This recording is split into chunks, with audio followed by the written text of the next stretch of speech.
Bom, então vamos lá. Muito boa noite a todos e todas, meus amigos, minhas amigas, do Grupo Espírita Luz e Amor. Mais uma segunda-feira nos reunimos por estudo do livro A Gênese, os milagres e as predições segundo o Espiritismo.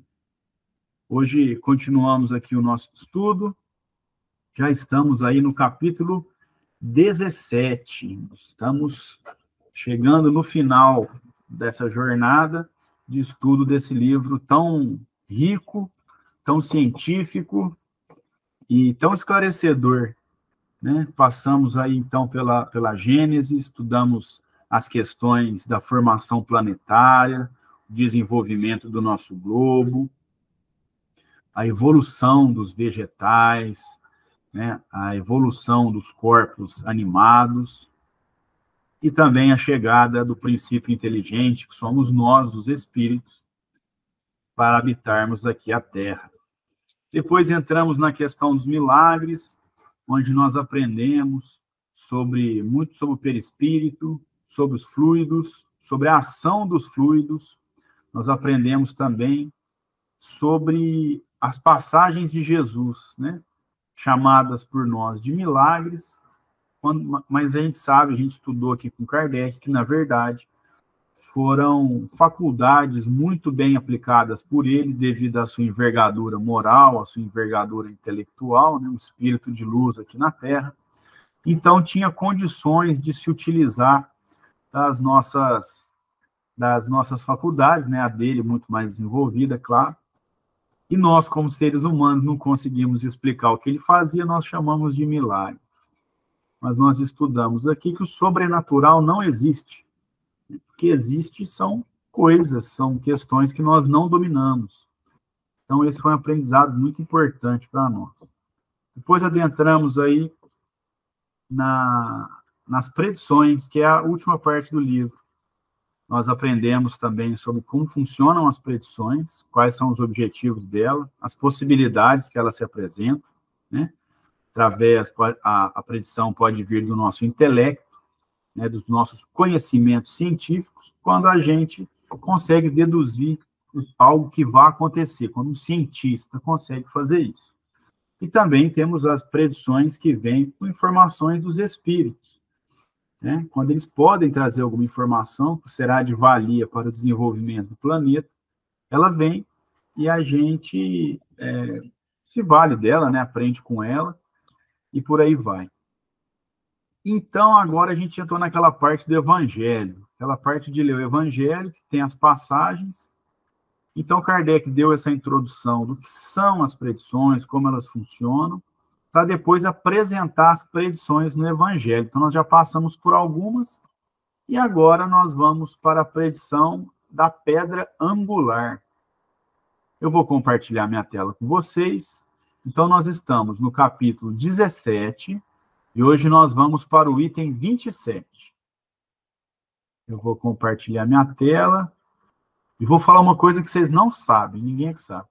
Nós estamos no estudo horizontal. Então, todo mundo que se sentir à vontade, é só abrir o microfone, viu? Eu falo isso toda semana, vocês falam assim, agora ele vai falar aquele negócio, que pode falar a hora que quiser. Porque eu acho isso muito importante. Então, se alguém quiser se manifestar, fique muito à vontade aí. Estou chegando a Arleninha toda quentinha. Estava na rua, Ana, lá no centro, estava frio. Então, já pode preparar uma sopinha, um caldinho de feijão para a janta. Já está mais ou menos engatilhado. Para dormir quentinho. Bom, então vamos lá, item 27. A pedra angular. Não lestes jamais isto nas Escrituras? A pedra que os edificadores rejeitaram se tornou a principal pedra do ângulo. Foi o que o Senhor fez e nossos olhos o veem com admiração. Por isso, eu vos declaro que o reino de Deus vos será tirado e será dado a um povo que dele tirará frutos. Aquele que se deixar cair sobre essa pedra se despedaçará, e ela esmagará aquele sobre quem cair. Tendo ouvido de Jesus essas palavras, os príncipes dos sacerdotes reconheceram que era deles mesmo que Jesus falava. Quiseram, então, apoderar-se dele, mas tiveram medo do povo que o considerava um profeta. Essa passagem está em Mateus, no capítulo 21, versículos 42 a 46. Então, Jesus falava para eles, né, para os príncipes dos sacerdotes e também para o povo que ali estava, sobre a pedra angular, né, que muitos rejeitaram essa pedra angular, né, e a pedra angular é a pedra principal, né, é a pedra que faz o encaixe da ponte, o encaixe da construção. E aí, os sacerdotes perceberam que Jesus falava deles mesmo, porque Jesus falava, ó, vocês estão rejeitando a pedra vai esmagar vocês. Mas não no sentido violento do termo, de esmagar, né?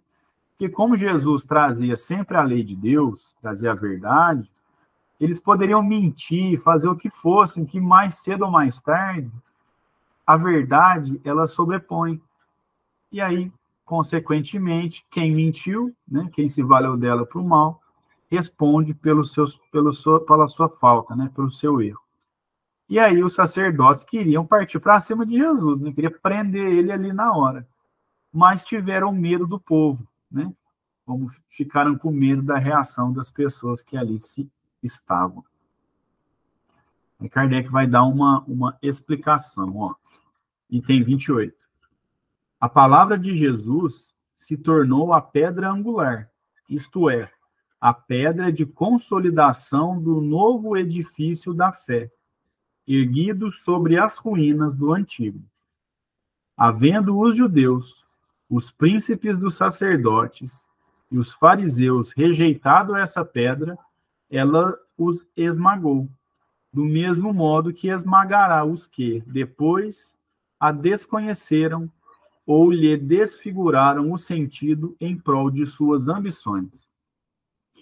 E hoje, aqui em 2023, a gente consegue confirmar isso facilmente. Deixa eu só deixar.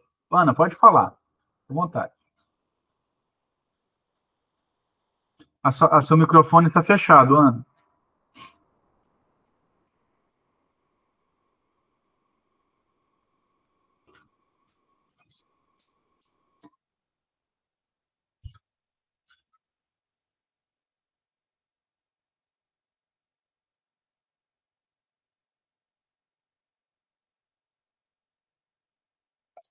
Bom, seu microfone, a gente não escutou, Ana. Seu microfone estava fechado. Não, é que sumiu, e eu estava procurando aqui, ó, só para mostrar para vocês, não sei se dá para ver, na acepção da palavra, no concreto, a pedra angular de uma construção. Ó. Ah lá, está escrito Jesus lá, ó. Não sei se... Tá, nessa da frente, né? Isso, essa é a pedra angular, ó. Olha como ela se posiciona. Não dá para ver direito, mas depois vocês pesquisem aí. Então, é ela que dá a base de sustentação. Sem essa pedra angular, a parede cai. Perfeitamente, vou compartilhar. Tem Jesus, a casa cai também, né, Ana? Exatamente, é ele, está escrito até ali, Jesus. Olha lá, ó, olha lá, agora eu vi direitinho. Ai. Ah, que interessante. É porque na época eles não tinham cimento, né? Então tinha que ficar encaixadinho, senão caía. E aí, se você tira a pedra angular, desmorona a construção toda. Ela que faz o cálculo. Hoje são as colunas, né? Com um amarramento de ferro que coloca no ângulo da parede, porque senão a parede racha, a parede cai. Essas casas mal construídas, cheias de rachaduras, por falta dessa pilastra ou dessa pedra angular, né? Isso aí, perfeito. Então, a pedra angular, como a Ana bem explicou para nós, aí é a pedra de sustentação, é que segura. Então, qual que é a pedra angular do desenvolvimento do ser humano? É o amor. Porque, mesmo se a gente tentar ler as palavras de Jesus fora do meio religioso, a gente consegue entender que Jesus trazia o quê? Ele trazia questões sociais, de relacionamento humano, perdão, respeito, amor, não violência. Então, essa é a pedra angular do desenvolvimento de uma sociedade. A sociedade está se degladiando, é guerra, e ela não desenvolve, o desenvolvimento é muito lento. Quanto mais a gente se desenvolve, menos a gente é violento, menos materializado, e mais a gente aplica as lições de Jesus. Mesmo aqueles que não acreditam ou pensam diferente de Jesus. Por quê? Porque ele traz a verdade, e a verdade é o desenvolvimento do ser humano, né? Então, através do amor. Ele chegou numa época, né? Por isso que ele foi o novo edifício, aqui que Kardec disse. Porque ele veio quando a gente era muito bruto, a gente estava seguindo a lei de Talião, que é olho por olho, dente por dente. Nós seguimos essa lei na época. Jesus vem e traz o perdão. Quando uma mulher vai ser apedrejada, ele lembra que todo mundo erra. Quando os doentes estavam segregados, separados no fundo, ele vai lá e toca, e beija a mão deles, mostrando que nós precisamos cuidar dos nossos doentes. Nós temos que dar acesso às crianças, né? Porque as crianças ficavam separadinhas lá, né? Quando as crianças vão correr até ele, eles, não deixa não, quer segurar. Jesus fala assim, deixa que venha. Ou seja, introduzindo as crianças na sociedade. E hoje, cada vez mais, nós estamos introduzindo as crianças, né, para que elas participem da sociedade, não sejam só um mini adulto, né? Por isso que é a pedra angular. É uma pedra angular como um todo, né? Como um todo do desenvolvimento do ser humano. Aí Kardec, por isso que ele explica assim, ó, no item 28. A palavra de Jesus se tornou a pedra angular, isto é, a pedra de consolidação do novo edifício da fé, erguido sobre as ruínas do antigo. Ou seja, o que Jesus trouxe, revolucionário, totalmente revolucionário. Ele peitou, né, para falar o português vulgar, ele peitou os poderosos, não discriminou as pessoas, trouxe as pessoas perto de si, ensinou a desmaterialização, a gente ser humilde, né? Foi isso que ele fez. Então, ele revolucionou. E depois continua. Havendo os judeus, os príncipes dos sacerdotes e os fariseus rejeitado essa pedra, ela os esmagou. Por que que essa pedra os esmagou? Tem alguém aqui estudando como eram bons os sacerdotes, os fariseus? Eles foram esmagados com o tempo. Acabou. Quem que ficou? As pessoas estão estudando quem? Jesus. Eles ficaram para trás. O esmagar aqui é nesse sentido. Acabou aquilo ali. Aquilo que eles exaltavam, né? Aqueles trajes, aquilo ficou para trás. Criou-se outros, mas com o tempo vai cada vez ficando no passado, fazendo parte da história, enquanto os ensinamentos de Jesus são sempre presentes, porque falam justamente do ser humano, né, do espírito, do princípio inteligente, através das leis de Deus. É por isso que ele fala, ó, então essa pedra angular, esses ensinamentos de Jesus, esmagou lá os sacerdotes, os fariseus, do mesmo modo que esmagará os que depois a desconheceram ou lhes figuraram o sentido em prol de suas ambições. O que vai acontecer com aquele que prega um Jesus violento, aquele que prega um Jesus de posses, aquele que prega que a sociedade ela tem que separar as pessoas por causa de cor, de orientação sexual ou do país que nasceu? Elas vão ficar no passado, porque isso não faz parte da lei do amor. A lei do amor, ela agrega as pessoas. A lei do amor não tem hierarquia. Eu mando em você, ou você manda em mim. Então, todas essas doutrinas que trazem a segregação das pessoas, né, que trazem esse tipo de de ensinamento, ela vai ficando para trás. Como várias e várias e várias, hoje só existem nos livros. Algumas ainda estão em prática, mas à medida que o ser humano desenvolve, a gente vai aplicando cada vez mais a lei do amor, né, a lei de Deus, e essas doutrinas e esses pensamentos vão sendo esmagados, vão ficando para trás.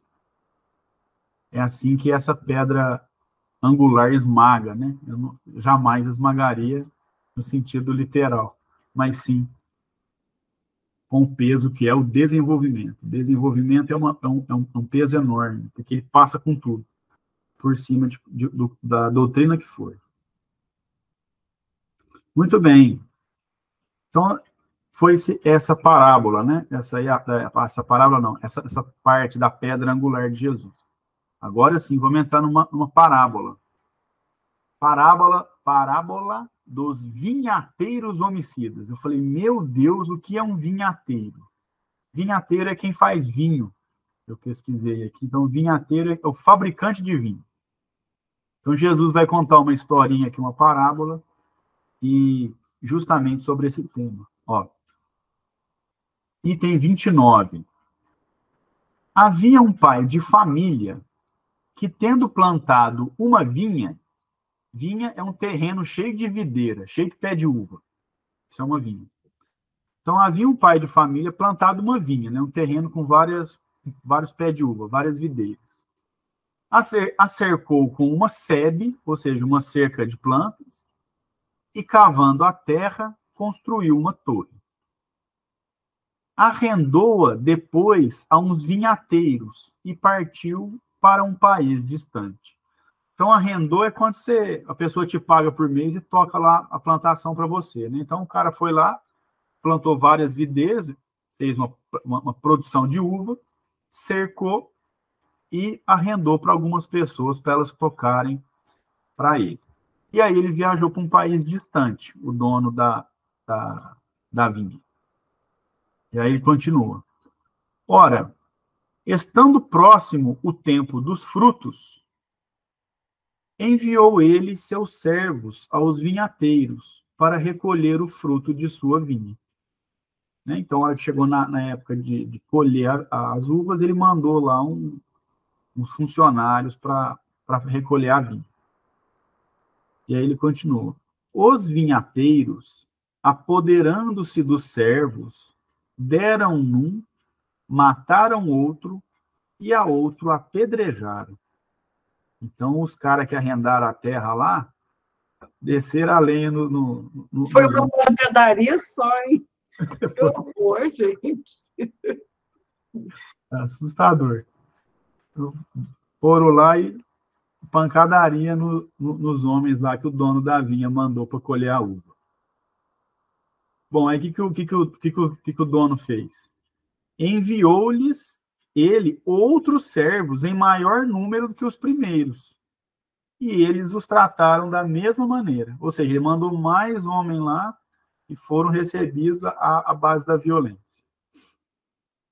Por fim, enviou-lhes seu próprio filho, dizendo de si para si: ao meu filho eles terão algum respeito. Então, ele mandou o próprio filho dele lá, né, pensando que os caras lá iam respeitá-lo. E aí vem o que todo mundo... Né? Mas os vinhateiros, ao verem o filho, disseram entre si: aqui está o herdeiro. Vinde, matemo-lo e ficaremos dono da sua herança. Quando o dono da vinha vier, como tratará esses vinhateiros? Ou seja, ele manda uns funcionários, eles vão lá, mata, bate, agride eles. Ele manda mais funcionário ainda, um número maior, mesma coisa, recebida a violência. Aí ele manda o próprio filho dele, porque eu falo, poxa, meu filho eles vão respeitar. Eles não respeitam e matam o filho dele. Aí vem a pergunta: quando o dono da vinha vier, como tratará esses vinhateiros? Como é que esse homem vai tratar as pessoas que espancaram e mataram seus funcionários e fizeram a mesma coisa com seu filho? Olha a resposta. Responderam-lhe: fará que pereçam miseravelmente esses malvados, e arrendará a vinha a outros vinhateiros, que entreguem os frutos na estação própria. Essa passagem tem em Mateus, capítulo 21, versículo 33 a 41. Então, ele manda, agride os funcionários, agride mais funcionário, ele manda o filho, eles matam o filho. Então, o que esse homem faria? Ele ia fazer com que os vinhateiros sofressem e arrendaria a vinha dele para outros. Tá? É o jeito que Jesus contou uma historinha aqui. Que é a história dele mesmo. Né? Porque Deus enviou para a Terra profetas, espíritos desenvolvidos, para pregar a lei do amor, né? Como a gente vem falando aqui. E o que nós fizemos? Lenha. Aí ele mandou mais. O que nós fizemos? Lenha. Aí ele manda Jesus. O que nós fizemos? Lenha de novo. E aí, o que Deus fará, então? Ele falou, eu vou deixar isso aqui para outros, porque esses daqui não estão dando conta de entender o recado, não. Não estão conseguindo produzir o fruto. Né?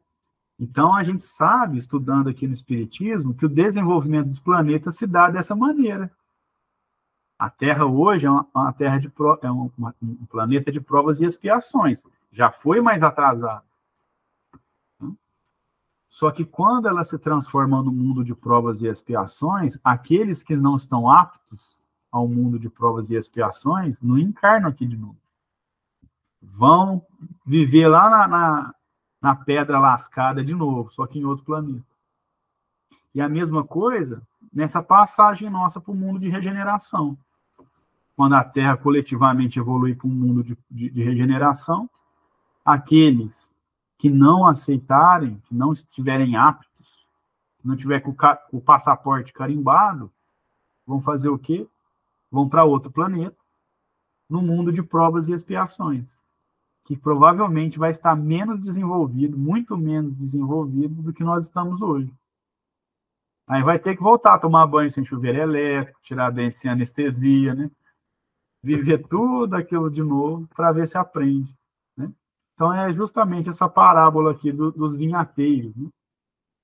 Que Jesus utilizava de parábolas, porque era assim que a gente tinha mais ou menos a capacidade de entender, né? Através de historinhas.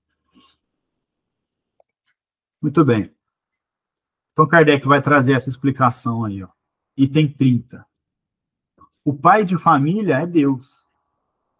A vinha que ele plantou é a lei que estabeleceu.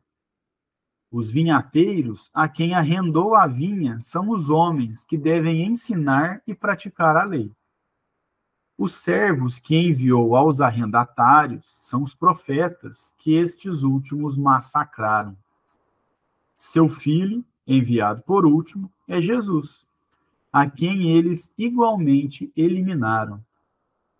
Como tratará o Senhor os seus mandatários prevaricadores da lei? Prevaricador é aquele que não aplica a lei. Quem sabe a lei e não aplica, e tem o dever de aplicá-la, ele é um prevaricador. Então, como tratará o Senhor os mandatários prevaricadores da lei? Tratá-los-á como seus enviados foram por eles tratados, e chamará outros arrendatários que lhe prestem melhores contas da sua propriedade e do proceder do seu rebanho. Então, é assim que funciona, né? A pessoa, muitas vezes, vem para a Terra com uma capacidade muito boa, né? Com um poder de oratória muito bom, com uma capacidade de arrebanhar pessoas, poder falar, só que se perde no poder, se perde no dinheiro, e aí não aplica a lei, que ele tinha capacidade de aplicar.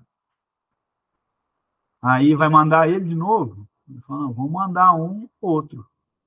Né? Fica à vontade, dona Nora. O filho que ele enviou foi Jesus. Eu já li isso umas 3 vezes, eu não estava entendendo que filho era esse. É Que eles Jesus. mataram, né? É. Agora é bom a gente ler para entender, tá vendo? Sim. Obrigada. De nada. É isso mesmo, é Jesus. Ou seja, ele enviou um espírito de luz, um espírito naquele desenvolvimento muito, mas muito à frente do nosso. E aí a gente agrediu ele, né? Torturou e matou. Então é isso que acontece, é a troca dos vinhateiros, né? Então as pessoas têm a oportunidade, alguns não aproveitam, e aí vai vendo essa troca dos vinhateiros. Aí ele vai até exemplificar, ó. Assim aconteceu com os escribas, com os príncipes dos sacerdotes e com os fariseus. Assim será quando ele vier de novo pedir a cada um contas do que fez da sua doutrina. Retirará toda a autoridade ao que dela houver abusado, porquanto ele quer que seu campo seja administrado com a sua vontade. Olha que bonito. É por isso que o desenvolvimento da sociedade é imparável. Porque se vêm alguns e não dão conta, ou usam errado, tem mais não sei quantos na fila aí podendo vir para cá. E aí vai trocando. É como um time de futebol. Começa o jogo, tá ruim, troca. Troca quantos forem necessários até atingir o objetivo. E é isso que a gente vê, né? Tantos líderes, em todas as áreas, que têm uma capacidade, um alcance muito grande, que podia, né, trazer, deixar um bom legado, e acabam se perdendo no poder, no dinheiro, na ganância. Muito bem, está perdendo uma grande oportunidade. Não vai ter essa oportunidade de novo, muito já, como diz, né? Vai havendo essa troca, até que consiga atingir o acordo, de acordo com a vontade de Deus. Vai ouvindo essa troca para que o desenvolvimento ocorra. Kardec continua dizendo assim: ao cabo de 18 séculos, tendo chegado à idade viril, a humanidade está suficientemente madura para compreender o que Cristo apenas desfolhou, né? Ou seja, que Cristo apenas deu uma pincelada, porque então, como ele próprio o disse, não o teriam compreendido. Ou seja, a gente chegou ali na época de Kardec, mais ou menos, quando a gente tem vários filósofos, vários estudiosos, né? A gente já tem ali a prensa, né? A gente consegue imprimir livro, a gente conseguiu desenvolver nosso intelecto, nós temos debates em todas as áreas das ciências naturais, das ciências sociais, das ciências exatas. Ou seja, chegou o momento que a sociedade já consegue entender o que Jesus contou como historinha. Já chegou o momento que a gente consegue debater, a gente consegue construir um raciocínio. Chegou esse momento, né? E aí Kardec diz: ora, a que resultado chegaram os que, durante esse longo período, tiveram a seu cargo a educação religiosa da mesma humanidade, ao de verem que a indiferença sucedeu à fé e que a incredulidade se alçou em doutrina. Em nenhuma outra época, com efeito, o ceticismo e o espírito de negação estiveram mais espalhados em todas as classes da sociedade. Ceticismo é uma ideia, uma doutrina que entende que a mente humana não consegue ter certeza de nada, né? Ele consegue fazer suposições e divagações. Então, nós chegamos no nosso desenvolvimento intelectual que a gente já consegue entender. A gente consegue entender mesmo as passagens de Jesus. A gente consegue entender como as coisas se dão, e as coisas vão acontecendo. A gente já falou aqui, muitos médicos hoje, né, principalmente com algumas doenças de origem emocional, eles dão remédio quando é necessário, sim, mas indica boas leituras, indica sono, fala assim, ó, não fica brigando com os outros, não. Fica falando mal dos outros, não. Não fica vendo coisa violenta na TV, não entra em briga. E aí a pessoa melhora. Coisas inconcebíveis uns tempos atrás, que a gente vai aprendendo com o nosso desenvolvimento, porque a gente vai entendendo o que aconteceu. E a religião, né, eu incluo também a filosofia, né, porque vai tratar da conduta do ser humano, é cada vez mais importante na sociedade. É o refúgio, é o momento que a gente estuda, e muitas vezes na prece a gente pede o quê? Os ensinamentos aqui aprendidos, a gente consegue colocar em prática. Se a gente coloca em prática, nossa vida melhora. E ela melhora em todos os aspectos, na saúde física, na saúde mental, né? E até na saúde dos nossos meios, dentro do nosso trabalho, na nossa família. Então, a gente já chegou no ponto de entender que os ensinamentos de Jesus têm uma gama enorme de ação. Enorme. E ela consegue englobar toda a nossa vida. E aí Kardec continua. Mas, se algumas palavras do Cristo se apresentam encobertas pelo véu da alegoria, pelo que concerne à regra de proceder, às relações de homem, aos princípios morais a que ela expressamente condicionou a salvação, seus ensinos são claros, explícitos, sem ambiguidade. Né? Porque, mesmo que quando Jesus fala com alegoria, né, nas relações nossas, seres humanos, nos princípios morais, a gente consegue entendê-la perfeitamente. Ou quando Jesus diz o seguinte, atire a primeira pedra quem nunca errou.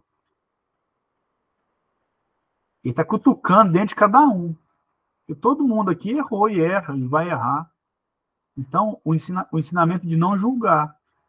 Então, a gente utiliza para entender essas passagens de Jesus o quê? As relações de homem a homem, a relação de ser humano, porque eu erro com você, você erra comigo, eu já errei com a minha mãe, com meu pai, e assim. Os princípios morais, aqui ele condicionou a salvação. A salvação é atingir o desenvolvimento, a felicidade plena. A felicidade plena a gente só desenvolve, a gente só alcança quando a gente aplica os princípios morais, quando a gente se desmaterializa, pratica o bem. Né? Quando a gente se utiliza de tudo isso, os ensinamentos de Jesus não são ambíguos, na verdade, eles são muito claros, muito tranquilos. Fica à vontade, Ana, pode falar. Só a título de curiosidade, tem um biógrafo de Kardec, esqueci o nome dele agora, ele fala que Kardec, quando iniciou nas pesquisas, foi como um cético, e ele não acreditava, ele falava que era conto da carochinha, quando ele ouviu falar das mesas girantes, mas ele foi ver de perto, e então ele viu que por trás daqueles fenômenos tinha uma inteligência. Aí ele começou a organizar as perguntas, né? E os espíritos respondiam inteligentemente. Ele falou, então aí já é diferente, já não vou mais me comportar assim, né? Como um cético total, absoluto. Exatamente, Ana. E é compreensível que as pessoas daquela época tinham muitos céticos, porque teve um boom intelectual muito grande na Europa, né, que a gente chama de iluminismo, né? E no iluminismo, as pessoas começaram a discutir, escrever, e de lá tem vários filósofos. Então, é natural que eles não conseguissem entender algo além dos seus conhecimentos, já que o conhecimento era a bandeira principal daquela época, né? Mas aí tem um exercício de humildade de Kardec, que ele faz uma pergunta que ninguém da mesa respondia. Ele pensou muito bem, né? É assim que você engana o mágico. Você faz uma pergunta que ele não sabe responder. Mas quando a resposta vem, ele fala, uai, mas quem que está me respondendo isso, então, né?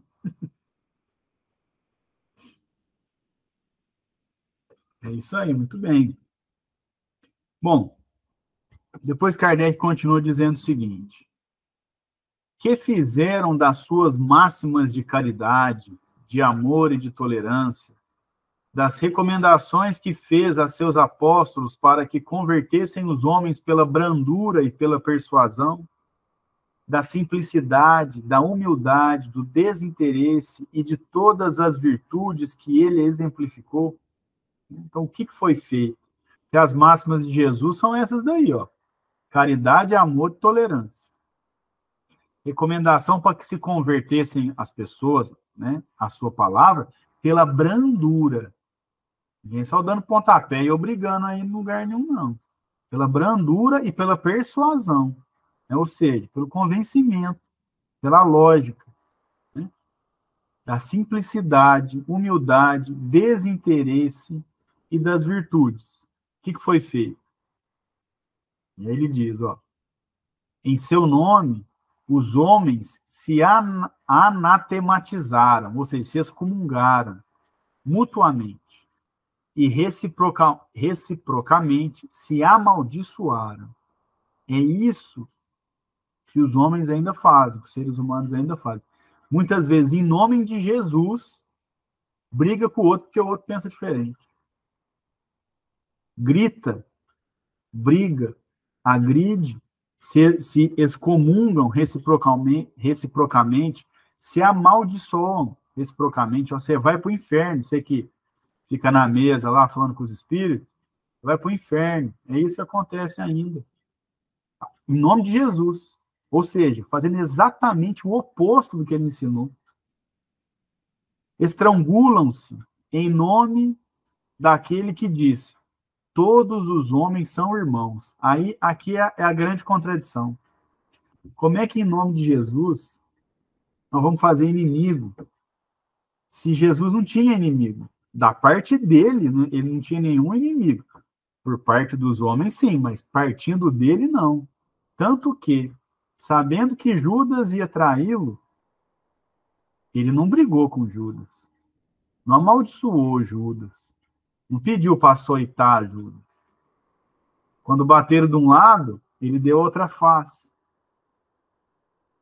Jesus pegou que todas as pessoas são irmãs. Todos os homens são irmãos. Não diferenciou ninguém. E, às vezes, pela religião se faz diferenciação. Ah, mas eu sou de tal religião. Ah, mas você é de tal. Todos somos irmãos, porque todos somos espíritos. Foi isso que Jesus nos ensinou. Só que nós, adaptando as ideias de Jesus aos nossos defeitos, nós distorcemos o que ele disse. Né? E aí Kardec continua: do Deus infinitamente justo, bom e misericordioso que ele revelou, fizeram um Deus cioso, ou seja, ciumento, cruel, vingativo e parcial. Ou seja, o que a gente fez, né? A pessoa que a gente não gosta machuca, tá vendo? Deus, coisa. Deus não vai machucar ninguém, não, gente. Ou senão, que a gente vê, às vezes, determinado país passa por uma miséria, é Deus castigando aquele povo lá que fez isso. Jesus nunca mostrou um Deus violento, cruel, vingativo, parcial, ou seja, gosta mais de cá do que de lá. Isso não existe. Isso é coisa do homem. Isso é coisa dos seres humanos.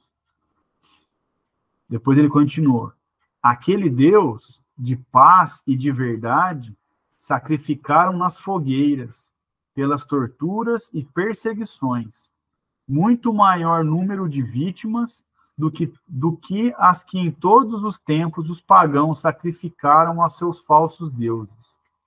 Venderam-se as orações e as graças do céu em nome daquele que expulsou do templo os vendedores e que disse a seus discípulos: dai de graça o que recebeste de graça. Ou seja, falando de um Deus de paz, nós tivemos nós temos guerras ainda hoje, né, motivadas por motivos religiosos.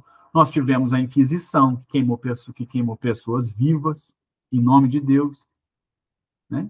Ou seja, totalmente contraditório, já que já que Deus é bondade. Outra coisa, venderam-se orações e as graças do céu. Vendeu lugar no céu, vendeu pano bento, se interessou só pelo dinheiro dos fiéis, em nome daquele que expulsou os vendedores do templo. E essa passagem aqui, um amigo meu, um dia a gente conversando sobre religião, e ele falou assim, eu gosto quando ele expulsa os vendedores do templo, que é a única vez que Jesus é mais bravinho, mais bravo, vamos dizer assim.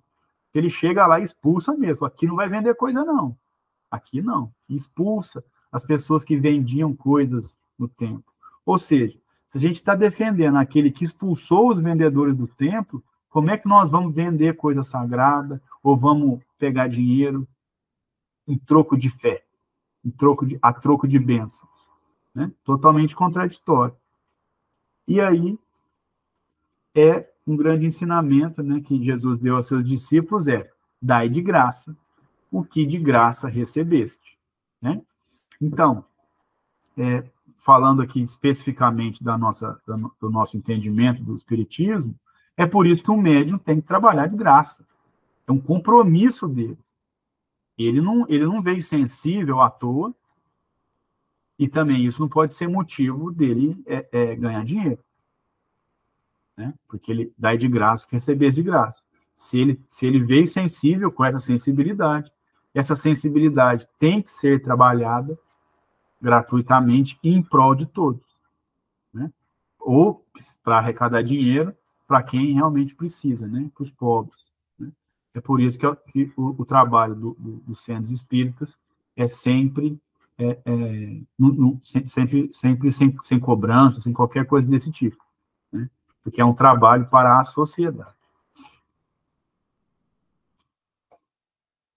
Aí essa pergunta aqui é muito provocadora, Kardec. Né? Que diria o Cristo se viesse hoje entre nós? O que Jesus ia dizer se ele chegasse aqui entre nós? Ele ia falar, mas de novo, gente, mas não é possível. Vocês não estão entendendo. Eu escutei uma entrevista outro dia, uma pessoa falou assim, se Jesus viesse aqui na Terra hoje, você acha que ele ia sentar com quem? Os poderosos? Com os ricos? Ou ia sentar com as pessoas em situação de rua? Com os pobres? Com as famílias das favelas que estão precisando de apoio, de carinho? Né? Com quem Jesus sentaria? Né? Então, o que diria Cristo se viesse hoje entre nós?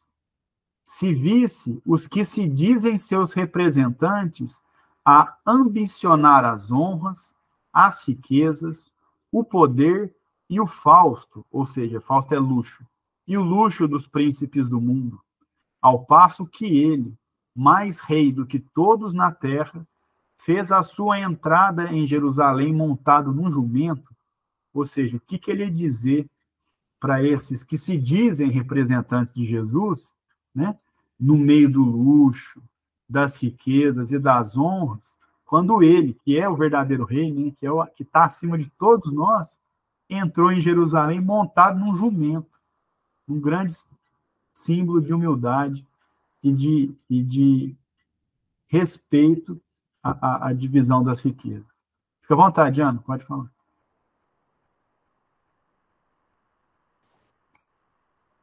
Há uns tempos atrás, eu vi um vídeo daquela Aline, que mostra Jerusalém. Então, ela mostrou esses nichos que tinham. Era ali fora do templo, não era bem dentro do templo, mas tinha os nichos próprios para que os mercadores ali ficassem e vendessem. E é interessante que a gente vê isso hoje, até em comemorações espíritas. Esse tempo atrás, eu fui numa comemoração espírita aqui, numa cidade próxima aqui de Franca. Tinha uma feirinha do lado de fora, vendendo de tudo, até imagem de São Oripe. Até o doutor Kleber brincou comigo e falou, Ana, aí, ó, você não quer comprar uma imagem de São Oripe? No fim virou piada. Mas acontece, ainda tem. Os vendedores estão presentes ainda. Bem presentes. É verdade. A gente também tem que diferenciar de muitas pessoas que fazem essas vendas aí para arrecadar dinheiro, né? Para apoiar aí o pessoal que está na rua, né? Para fazer caridade, né? Também tem muitos aí que fazem essas vendas para essa finalidade, né? E tudo bem. Bom, e aí Kardec continua. Não teria o direito, está falando de Jesus aqui, né? Não teria o direito de dizer-lhes que fizestes dos meus ensinos, vós que incensais o bezerro de ouro, que dais a maior parte das vossas preces aos ricos, reservando uma parte insignificante aos pobres. Sem embargo de haver eu dito, os primeiros serão os últimos, e os últimos serão os primeiros no reino dos céus. Então, o que ele está falando aqui para nós, né? O que ele ia falar para esses líderes religiosos que dão a maior parte das suas preces aos ricos? Que deixa só um pouquinho para os pobres. Sendo que Jesus, quando aqui esteve, ensinou o quê? Que os sãos, né, ou seja, os saudáveis, não precisam de médico. Nós vamos trabalhar na parte religiosa, como a gente está fazendo aqui agora, independentemente de quanto a pessoa ganha ou não, porque não é esse o objetivo. Mas o que a gente vê muitas vezes é as pessoas darem preferência por aqueles que têm dinheiro, que fizeram uma doação muito grande. Isso a gente vê constantemente, né? A gente não pode se esquecer que no trabalho nosso como sociedade, o nosso olhar tem que voltar para quem está precisando. É o nosso grande objetivo, né? Porque a gente tem que fazer com que a sociedade seja feliz, né? E a gente vai fazendo um trabalho assim. Foi o que Jesus fez do começo ao fim da vida. Jesus não sentava para jantar com os príncipes dos sacerdotes. Jesus sentava no chão, né? Era lá que Jesus estava. Bom, e aí, para concluir essa parte, ele diz o seguinte: mas, se ele não está carnalmente entre nós, ou seja, se Jesus não está encarnado entre nós, está em espírito.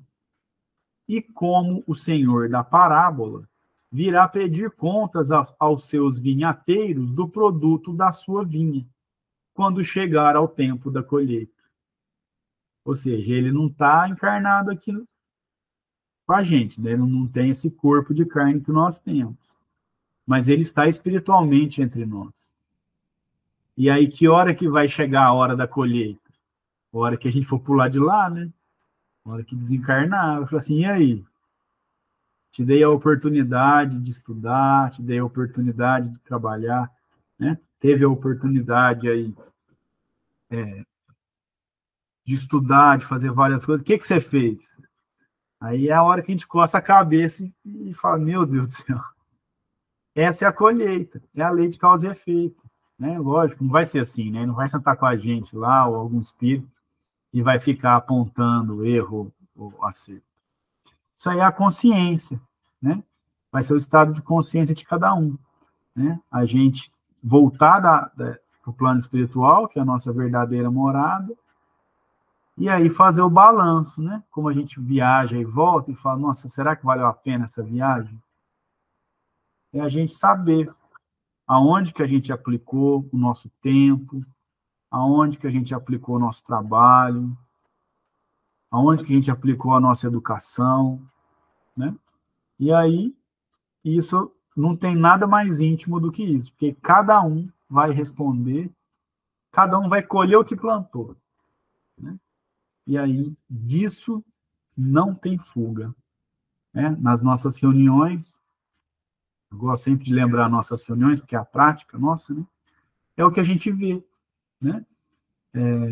Muitas vezes o espírito vem e está muito arrependido, ou está feliz, né? Falou, olha, eu consegui finalmente me livrar de uma amarra ruim, eu refiz um laço com alguém, e é porque é a nossa consciência que vai nos cobrar, né? É isso que vai acontecer conosco.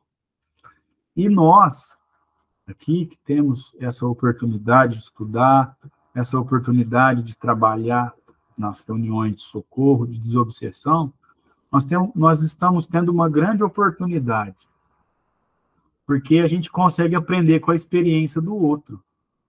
Então, se tem alguém falando assim para nós, estou num sofrimento muito grande por causa de uma inimizade que eu fiz, o que ele está dizendo para nós com a experiência dele? Não alimenta a inimizade, não. Foge disso. Começou a inimizade, tenta consertar. Não dá para ficar amigão? Afasta e deseja o bem. Né? É isso que essas reuniões nossas nos ensinam, os romances espíritas nos ensinam, e principalmente Kardec e Jesus, né? Kardec com as interpretações que ele traz dos ensinamentos de Jesus, nos ajudam, né? A gente tem essa oportunidade de conhecer e aí aplicar na nossa vida, né? Muito bem. Nós vamos passar para essa outra passagem, um só rebanho e um só pastor. Mas só para não perder o fio aqui, nós tratamos da parábola dos vinhateiros homicidas e da pedra angular, são duas predições, né, que eu falei muito, mas acho que eu não falei que seriam predições, porque aqui a pedra angular acho que foi bem claro, né? Jesus deixou claro que as doutrinas que não são verdade seriam esmagadas, né? E a pedra angular, que é a verdade da natureza, a verdade de Jesus, perpetuaria. E a parábola dos vinhateiros homicidas, ele está contando o que vai acontecer, é uma predição. Vocês estão podendo cultivar a uva. Na hora de dar o fruto, vocês têm que dar o fruto. Se vocês não derem o fruto, vocês vão ser substituídos. É isso que ele está fazendo aqui. E é justamente o que a gente vê rotineiramente, né? Quando a gente pega aí as antigas, os líderes religiosos antigos e algumas religiões que até já passaram, que pregavam aí fora da verdade, né, com interesses próprios, até esses próprios mercadores aí que a gente citou, mercadores do templo, eles passaram. Então, são duas predições. Na semana que vem, nós vamos entrar um só rebanho e um só pastor, que também é uma predição. Fica à vontade, Ana, pode falar. Essa segunda vinda de Jesus aí no tempo da colheita faz parte do sermão escatológico, né? E é chamada de parousia.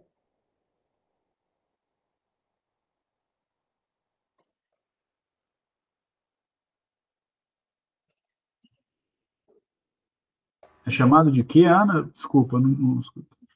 Parousia. Parousia. Parousia. Perfeito, muito obrigado. Isso aí. Então, na semana que vem, a gente entra um só rebanho e um só pastor. E, se der tempo, a gente entra no advento de Elias e a anunciação do Consolador. E logo, logo, a gente também termina o capítulo 17. E vamos para o episódio final aí do nosso livro, que é o capítulo 18. Muito bem. Alguém quer fazer algum comentário? Pode ficar à vontade.